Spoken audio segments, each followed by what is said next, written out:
తెలంగాణ వైద్య శాఖలో జరగబోయే పదవీ విరమణలు ఇప్పుడు హాట్ టాపిక్ గా రాబోయే 2-3 నెలల్లోనే పదుల సంఖ్యలో సీనియర్ అధికారుల పదవీ విరమణ చేయబోతున్నారు. దీంతో ఖాళీ కాబోతున్న స్థానాల కోసం జోరుగా పైరవీలు మొదలయ్యాయి. ఆయా స్థానాల్లోకి వచ్చేందుకు తమ గాడ్ ఫాదర్లను కొందరు ఆశ్రయిస్తుంటే ఇంకొందరేమో డబ్బు మూటలే పట్టుకుని తిరుగుతున్నారన్న టాక్ వైద్య శాఖలో వినిపిస్తోంది. మరోవైపు పదవీ విరమణ కాబోతున్న ఉద్యోగులు కూడా ఎక్స్టెన్షన్ల కోసం భారీ స్థాయిలో లాబింగ్ చేసుకుంటున్నారట. ఇందుకీ ఖాళీ కాబోయే హాట్ సీట్లేవి, వాటి కోసం ఎందుకంత కాంపిటీషన్?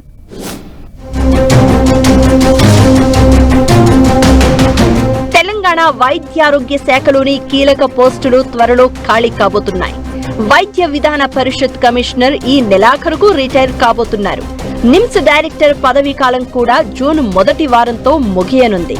ఈ 2 పోస్టులతో పాటు రాష్ట్రంలోని పలు ఆసుపత్రుల సూపరింటెండెంట్లు, ప్రొఫెసర్లు, డిస్ట్రిక్ట్ హెల్త్ ఆఫీసర్లు, బోధనా ఆసుపత్రుల్లోని ప్రిన్సిపల్స్ కూడా రిటైర్ కాబోతున్నారు. దీంతో రాబోయే 2-3 నెలల్లో భారీగా ఖాళీలు ఏర్పడబోతున్నాయి. అయితే ఇంకా ఖాళీ అయ్యిందే లేదు, అప్పుడే ఆ స్థానంలోకి వచ్చేందుకు భారీగా పైరవీలు మొదలయ్యాయట. ఆ పోస్టుల కోసం ఎవరికి వారు తమ సన్నిహితుల ద్వారా వైద్య ఆరోగ్య శాఖ మంత్రిని, ఉన్నతాధికారులను ప్రసన్నం చేసుకునే పనిలో పడ్డారు అని టాక్.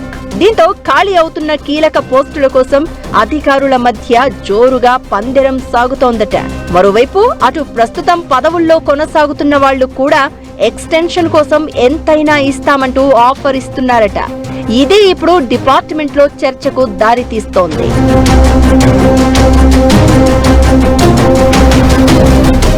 వైద్య శాఖలోని కీలక విభాగంలో ఉన్నత స్థాయిలో పనిచేస్తూ గతంలో ఆరోపణలు ఎదుర్కొన్న ఓ అధికారికి పదవి విరమణ వయసు దగ్గర పడుతోంది. అయితే అదే పనిలో కొనసాగేందుకు ఆయన ముమ్మరంగా లాబియింగ్ చేస్తున్నారట. అలా ఇలా కాదు, వైద్య శాఖలో డాక్టర్లు, ప్రొఫెసర్ల పదవీ విరమణ వయసును 61 సంవత్సరాల నుంచి ఏకంగా 65 సంవత్సరాలకు పెంచేందుకు కూడా ఆలోచన చేస్తున్నారన్న టాక్ నడుస్తోంది.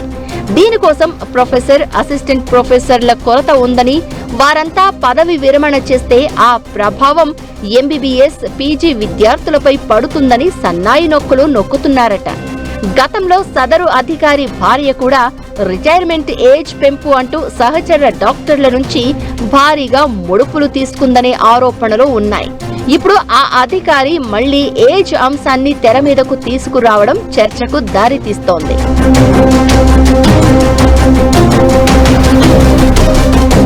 అయితే పదవి విరమణ వయసు పెంచినా, ఆ పోస్టులో ఉన్న వాళ్లను కొనసాగించినా తమకు అన్యాయం చేసినట్లే అనేది మరికొందరు అధికారుల వాదన.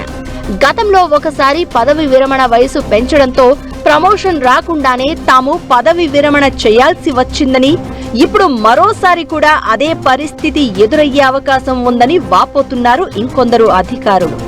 ఇకటు రిటైర్ అయిన వారిని కొనసాగిస్తే పారదర్శకత లోపిస్తుందని, బాధ్యత రాహిత్యం పెరుగుతుందనే అభిప్రాయాలు కూడా వినిపిస్తున్నాయి. ఇలాంటి పరిస్థితుల మధ్య ప్రభుత్వం ఎలాంటి నిర్ణయం తీసుకుంటుంది అనేది చర్చనీయాంశంగా మారింది.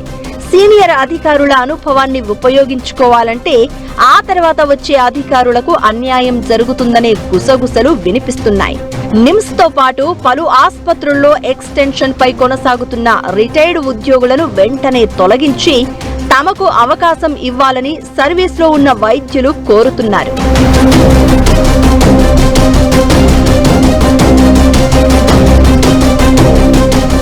వైద్య ఆరోగ్య శాఖలో భారీగా పోస్టులు ఖాళీ అవుతున్న వేళ ఏం జరగబోతోంది? లాబియింగ్, పైరవీలకు తలొగ్గి వారినే కొనసాగిస్తారా, లేదంటే మూటలు ముట్ట చెప్పిన వాళ్లకు అవకాశాలు ఇస్తారా అన్న చర్చ మాత్రం జోరుగా సాగుతోంది. దీనిపై ఇప్పటికే ఇంటెలిజెన్స్ వర్గాలు సైతం ఫోకస్ చేసినట్లు తెలుస్తోంది.